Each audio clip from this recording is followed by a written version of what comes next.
안녕하세요. 신혜원 거주신 두 번째로 찾아뵙습니다. 아, 벌써 2회예요. 그러게요. 저 첫 회하고 끝날 줄 알았는데 PD님의 넓은 아량과 또 시청자분들께서 예쁘게 봐주셔서 3회, 4회, 100회까지 쭉쭉 할 겁니다. 내가 정말 못해가지고 제가 너무 고민을 했었는데 네, 다행스럽게 저희가 예산이 아직 편성이 안 돼서 이게 쭉 하게 됐네요. 오늘의 영화는 미비포유입니다. 네. 제가 미비포유를 왜 준비했는지 느낌 오시지 않나요? 저는 느낌이 오지만 그래도 말씀을 해주시는 게 좋겠죠. 바로 죽음에 관련된 정책과 영화를 소개해드리려고 합니다. 최근 오늘 주제가 무겁네요. 그렇죠. 2월 4일부터 존엄사업법이 시행이 되고 있잖아요. 그래서 제가 미비포유를 시행이 됐나요? 2월 4일부터? 했죠. 네. 네. 그래서 PD님은 죽음에 대해서 어떻게 생각하세요? 네, 뭐 많이 생각해봤죠. 이 누구나 살아 있고 그리고 또 죽었을 때 그리고 뭐 여러 가지 생각들을 할 수가 있잖아요. 삶과 죽음에 대해서. 저는요. 저는 만약에 내일 죽게 된다면 네네. 제가 좋아하는 사람한테 고백을 하고 죽을 거예요. 네, 그 뭐 누구더라 프로게이머 프로게이머 누구였죠? 이름이? 엣지 이호선이에요. 네, 뭐 누군지 모르겠는데 얘가 네. 좋아한대요. 네. 사랑해요. 네. 내가 덕후를 뽑았습니다. 줄거리부터 알려드릴게요. 네네. 제가 저번 시간에 좀 스포를 많이 해서 이번엔 잘 설명해드릴게요. 네네. 여자 주인공이 있어요. 네. 남자 주인공이 있죠. 근데 여자는 가난한데 건강해요. 네. 남자는 돈이 많은데 교통사고를 당해서 불치병이에요. 네. 그래서 맨날 하루하루가 고통스러워요. 네. 그래서 여자가 돈이 필요해서 남자의 간병이 되고 둘이 사랑에 빠져요. 그런데 남자는 이 사랑이고 뭐고 너무 자기가 아프고 힘드니까 죽음을 선택하려고 해요. 그런데 여자는 그 죽음을 막으려고 해요. 네네. 과연 이 둘은 어떻게 됐을까요? 개봉 박도네요. 줄거리 설명 잘했죠? 잘하네. 쓰담쓰담. 절로. 그러면 네. 자 미비포유 줄거리에 대해서는 저희가 그쵸. 들어봤고요. 이 영화에 대해서 또 간략하게 저희가 이야기를 하고 거기에 나온 여러 가지 주제들, 뭐 여러 가지 주제도 아니죠. 죽음. 누군가는 죽음을 선택을 하려고 하고 누군가는 그 죽음을 막으려고 하고 이런 것들에 대한 이야기를 잠깐 해보자고요. 근데 그 삶과 죽음을 바라보는 태도가 굉장히 다양하잖아요. 사람들마다 다른 만큼 우리가 이 영화를 바라보는 시각도 좀 다르게 바라볼 수 있는데 그걸 어떻게 감독은 그것이 다르다는 걸 표현했는지 제가 간단하게 설명을 한번 해드리고 있습니다. 아니 이게 뭐 꼭 제가 말하는 게 정답은 아니에요. 근데 제가 지난 시간에 설명을 드렸지만 저는 기호를 전공하는 사람이고 영화를 바라볼 수 있는 영화 속에 있는 기호, 상징이라고도 얘기를 해요. 물론 기호와 상징은 다른 거예요. 그런데 어떤 상징적인 거를 감독이 무엇을 가지고 표현하려고 했는지 그것을 알고 영화를 본다면 좀 더 재밌게 영화를 볼 수 있겠죠. 그 부분에 대해서 얘기를 해보겠습니다. 영화는 제가 말씀드렸지만 뭐 여러 가지 방법으로 영화를 볼 수가 있어요. 그게 미학이 될 수도 있고 인문학이 될 수도 있고 뭐 공학이 될 수도 있고 다양하게 있는데 제가 말씀드렸다시피 기호를 가지고 영화를 보게 된다면 영상이라는 큰 카테고리가 있어요. 영상, 우리가 눈으로 보는 영상의 큰 카테고리에 영상을 구성하는 거는 크게 여러 가지가 있지만 도상이라는 게 있고 조형이라는 게 있거든요. 그래서 이 도상이라는 것을 보기 위해서는 우리가 도상학이나 도상해석학이라는 학문도 있거든요. 근데 이런 어려운 얘기를 하지 말고 이 영화라는 동영상을 봤을 때는 그 속에 나오는 한마디로 말하면 쉽게 설명을 하면 그림 속에 어떤 이미지, 사람이 딱 들어가 있잖아요. 그림 큰 화면이 있고 사람이 있어. 그걸 그냥 도상이라고 해요. 그게 무슨 의미를 가지고 있는지 해석을 하는 방법인데 미비포유 같은 경우는 이거를 해석하기 위해서 다양한 어떤 장치들이 있어요. 그 중에서 이 감독이 선택한 건 바로 색입니다. 제가 이 색에 대해서 설명을 해볼까요? 이 영화를 볼 때 우리가 그게 흔히 미장센이라고 하는데 네. 미비포유는 삶과 죽음을 다룹니다. 그 남자 주인공 이름이 뭐였죠? 윌이죠. 윌은 처음부터 끝까지 제 설명을 듣고 보시면 아시겠지만 영화 속에서 항상 입고 나오는 의상은 무채색이에요. 윌은 항상 침침하고 어두운 색깔을 입고 처음부터 끝까지 화면 속에 존재를 합니다. 그에 반면 여자 주인공 이름이 뭐였죠? 루이자요. 그렇죠. 루이자는 처음부터 끝까지 알록달록한 옷들로 옷을 입고 있죠. 가장 처음에 루이자가 윌을 방문하는 순간에는 블랙 앤 화이트로 입고 들어옵니다. 이 당시는 윌과 루이자 모두 다 삶과 죽음에 대한 서로의 의식이 없는 상태예요. 그런데 긍정적인 생각을 하고 어떤 삶이 아름답고 삶을 이끌어가려고 노력하는 루이자는 다양한 장면에서 굉장히 밝은 옷들을 입고 나오죠. 맞아요. 특히 그 파티 장면에서는 붉은색 드레스를 입고 굉장히 생동감 있는 모습을 보여주고 있고, 그리고 뭐 노란색 목도리를 받는 장면. 꿀벌 스타킹. 그렇죠. 꿀벌 스타킹 유명하죠. 네, 그 외에 다양한 장면들에서 굉장히 생생한 색깔을 바뀌고, 영화의 마무리에 갔을 때 윌이 이제 삶에 대해서 좀 긍정적인 생각을 찾게 되고 삶에 대한 욕심을 가지기 시작했을 때 윌의 의상에도 조금씩 변화가 보이기 시작합니다. 색이 명확하게 밝아지는 건 아니지만 그래서 블랙 앤 화이트로 굉장히 명도가 밝아지고 그리고 옷을 입는 그 색상 자체가 점점 교체색에서 일체색이 가까워지고 나오고 있죠. 이 미비포유의 감독은 이 영화 속에서 삶과 죽음을 대하는 사람들의 태도, 그리고 그들의 감정과 그들이 변화하는 어떤 신경들을 색으로 이렇게 잘 표현하고 있습니다.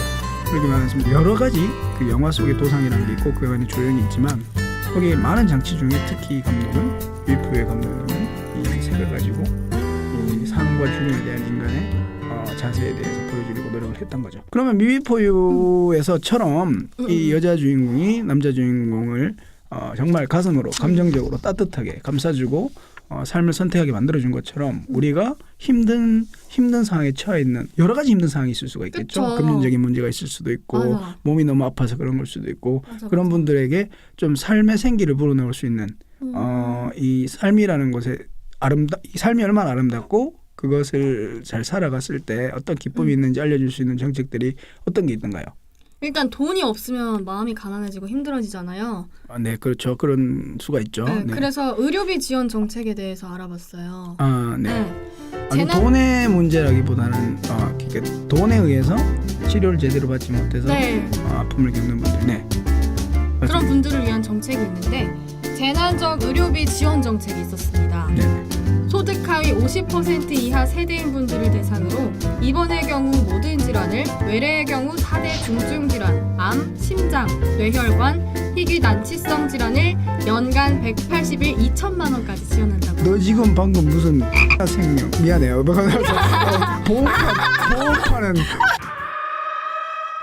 그에 따른 알맞은 정책을 제가 네. 찾아왔습니다. 네, 어떤 게 있던가요? 재난적 의료비 지원 정책인데요. 네. 소득 하위 50% 이하 세대인 분들을 대상으로 입원의 경우 모든 질환을, 외래의 경우 4대 중증 질환, 암, 심장.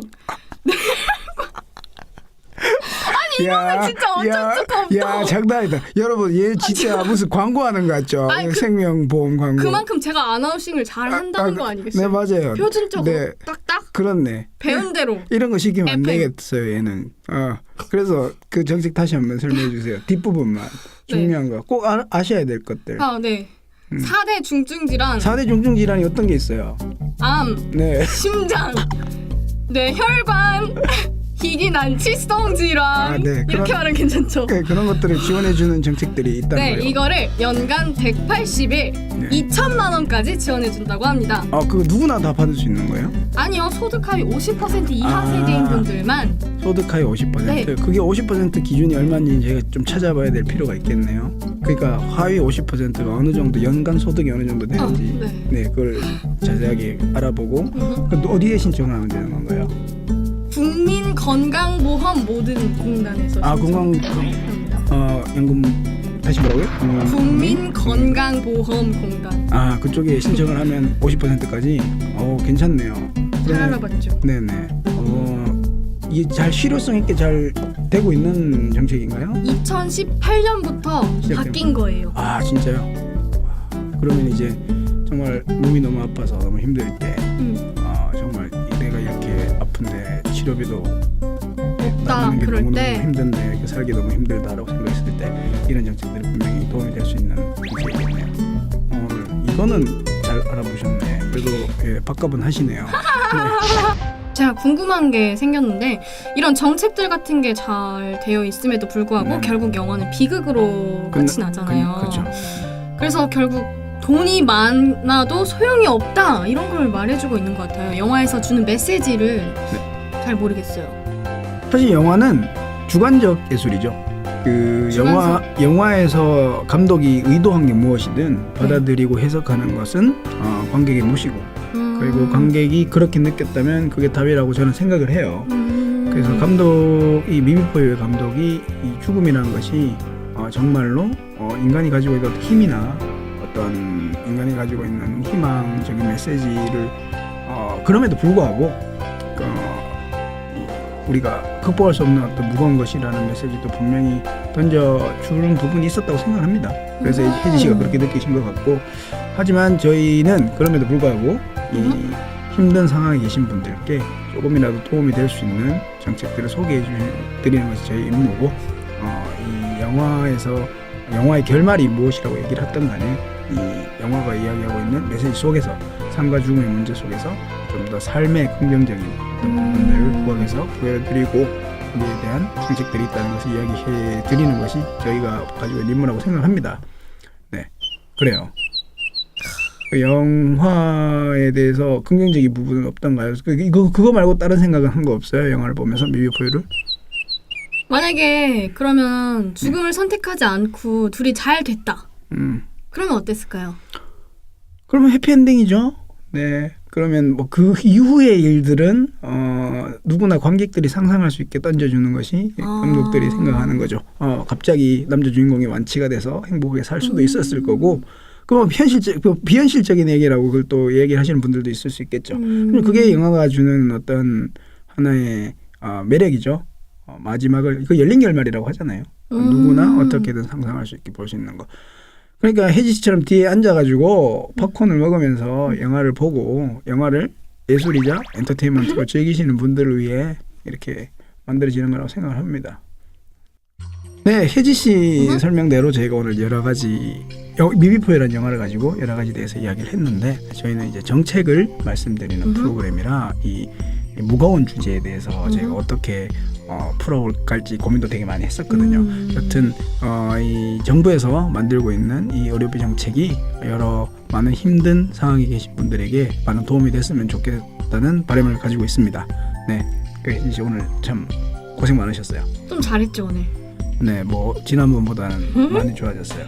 3회 때는 더 잘하는 모습 보여드리도록 하겠습니다. 3회 때는 여러분이 어떤 정책을 했으면 좋겠는지, 또 어떤 영화를 했으면 좋겠는지 댓글을 남겨주시면 제가 꼭 참고하도록 하겠습니다. 여러분의 의견은 소중하니까요. 네, 맞습니다. 그럼 여기서 마치도록 할까요? 네, 그러죠. 여러분 안녕! 네, 감사합니다. 네.